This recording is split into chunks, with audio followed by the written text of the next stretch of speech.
کی بہن اور ASI نوید صاحب جو کہ سانحہ مری کے اندر انتقال کر گئے، ان کی بہن بات کر رہی ہوں۔ سانحہ مری میں جو کچھ ہوا اس کو لے کے طیب گوندل نے کچھ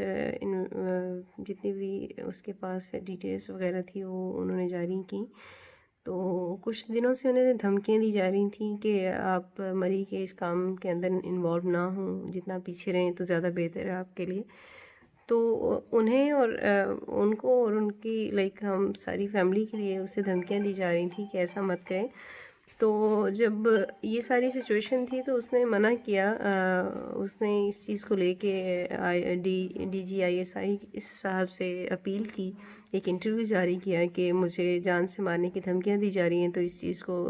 جو ہے وہ مجھے پروٹیکشن دلائی جائے۔ تو انہوں نے اس وقت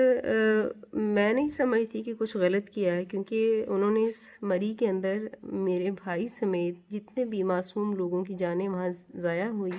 جتنے معصوم لوگ اپنی جانوں سے ہاتھ دھو بیٹھے ہیں، ان کی آواز کو عوام کے سامنے لایا اور سچائی کو سامنے لایا، کوئی غلط بات انہوں نے نہیں کی۔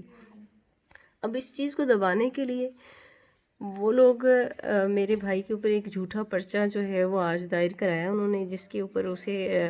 انویسٹیگیشن والوں نے FIA والے ہیں یہ کون ہیں، انہوں نے اسے اٹھا لیا ہے اور اسے لے گئے ہیں، انویسٹیگیشن کر رہے ہیں، یہ جھوٹا پرچہ دیا ہے۔ میری جو ہے وہ DG ISI صاحب سے اور وزیر اعظم پنجاب سے اور وزیر اعظم صاحب سے اور وزیر اعلیٰ پنجاب سے میری اپیل ہے کہ ہمارے ساتھ پہلے اتنا بڑا ظلم ہوا،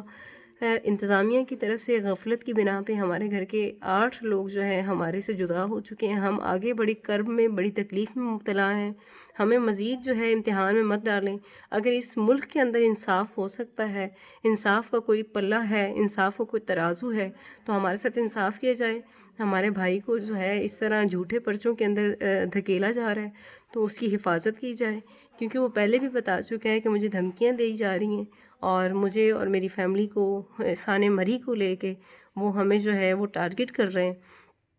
تو میری وزیر اعظم صاحب سے، وزیر اعلیٰ پنجاب صاحب سے اور DG ISI صاحب سے میری یہ اپیل ہے کہ ہمارے گھر میں 8 آلریڈی جنازے جو ہیں ہم بڑی تکلیف میں مبتلا ہیں، یہ اٹھا چکے ہیں،